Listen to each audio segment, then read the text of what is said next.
बुजुर्गों, दोस्तों और भाइयों, अस्सलाम वालेकुम वरहमतुल्लाहि ताला वबरकातुह।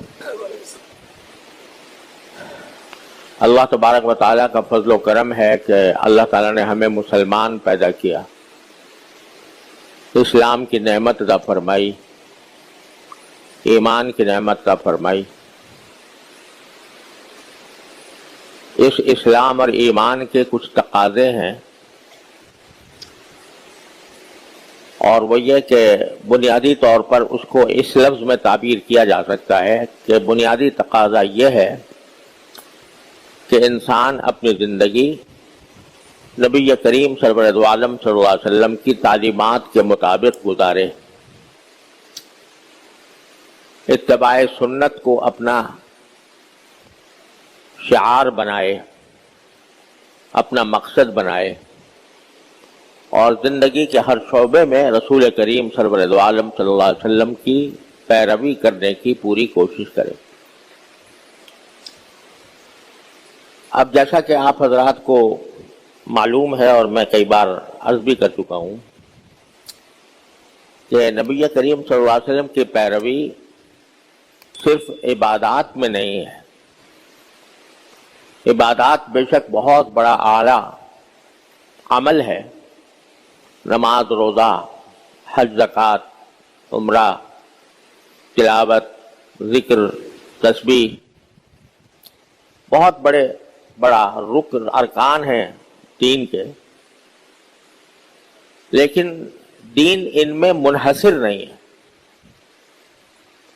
दीन ने और नबी करीम सरवर दो आलम सल्लल्लाहु अलैहि वसल्लम ने हमें जहाँ नमाज पढ़ने का तरीक़ा बताया और उसकी ताकीद फरमाई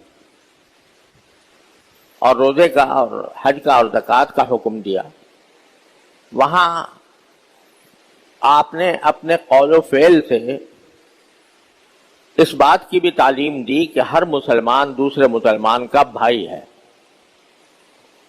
अल मुस्लिम अखुल मुस्लिम, हर मुसलमान दूसरे मुसलमान का भाई है। यानी हर इंसान को, हर मुसलमान को ये चाहिए कि दूसरे के साथ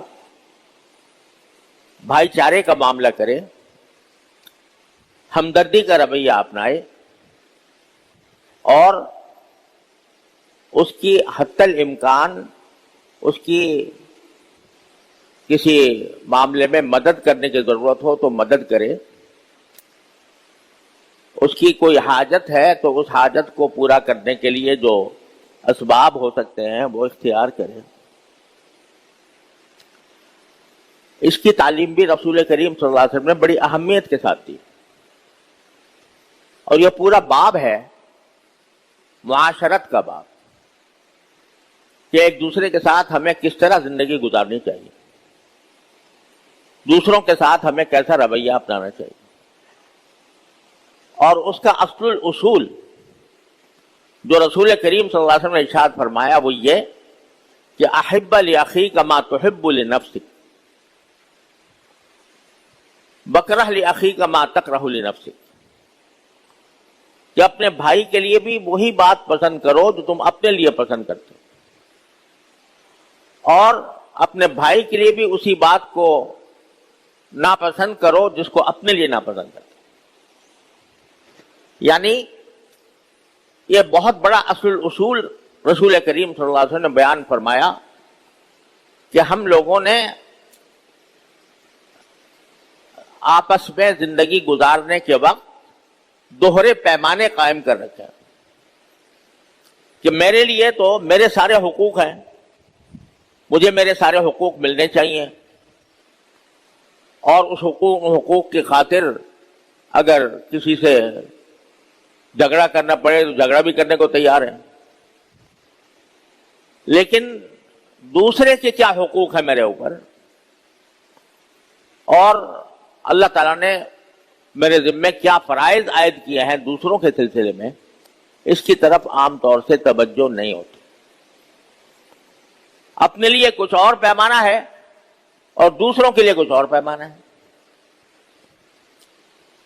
वो एक हमारे यहाँ उर्दू में लतीफ़ा मशहूर है कि एक शख्स दूसरे के से कह रहा था कि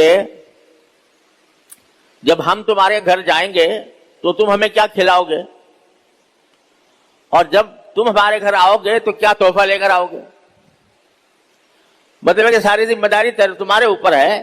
ہم تمہارے گھر جائیں تو مہمانی تمہارے ذمہ ہے، اور تم ہمارے گھر آؤ تو تحفہ لانا تمہارے ذمہ ہے. وہ ساری ذمہ داری تمہارے اوپر عائد ہوتی ہے کہ میرے ساتھ حسن سلوک کرو. میرے ذمہ کچھ نہیں ہے. میں جاؤں تو کیا تحفہ لے کے جاؤں اس کا تصور نہیں. تم میرے گھر آؤ تو میں کیا کھلاؤں اس کا تصور نہیں، بلکہ تمہارے اوپر ذمہ داری ہے کہ تم مجھے کھلاؤ، تم میرے لیے تحفہ لے کے آؤ. تو یہ ایک ذہنیت ہے کہ آدمی اپنا بھلا سوچتا ہے، دوسرے کی طرف فکر نہیں ہوتی. رسول کریم صلی اللہ علیہ وسلم فرماتے ہیں جو اپنے لیے پسند کرتے ہو وہ دوسرے کے لیے بھی پسند کرو. تم چاہتے ہو تمہاری عزت ہو، دوسروں کی عزت کرو. تم چاہتے ہو کہ تمہیں اچھی آمدنی ہو تمہاری، دوسروں کے لیے بھی کوشش کرو اور فکر کرو کہ ان کی بھی اچھی آمدنی ہو. تم چاہتے ہو کہ تم خوشحال ہو تو دوسروں کے لیے بھی چاہو کہ وہ خوشحال ہو. تم چاہتے ہو کہ دوسرے مشکل وقت میں میری مدد کریں تو تم بھی مشکل وقت میں ان کی مدد کرو. اپنے آپ کو دوسرے کی جگہ کھڑا کر کے دیکھ لو کہ میں جو سلوک دوسرے کے ساتھ اس وقت کر رہا ہوں، اگر میں اس کی جگہ ہوتا اور میرے ساتھ یہ سلوک کر رہا ہوتا تو مجھ پر کیا گزرتی. لیکن یہ اہم اصول جو نبی کریم صلی اللہ علیہ وسلم نے بیان فرمایا، یہ ہم اپنی عملی زندگی میں فراموش کیے ہوئے ہیں، بھولے ہوئے ہیں. جب ہم کسی کے ساتھ معاملہ کرتے ہیں تو اس میں یہ خیال نہیں آتا کہ اگر وہ میرے ساتھ یہ معاملہ کرتا تو مجھ پر کیا گزرتی.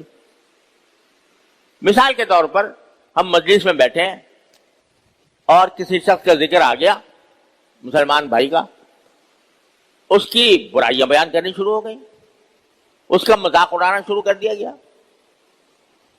آدمی یہ نہیں سوچتا کہ اگر میرے ساتھ یہ معاملہ ہوتا کہ کسی مجلس میں میری برائی کی جا رہی ہوتی، میرا مذاق اڑایا جا رہا ہوتا تو مجھ پہ کیا گزرتی.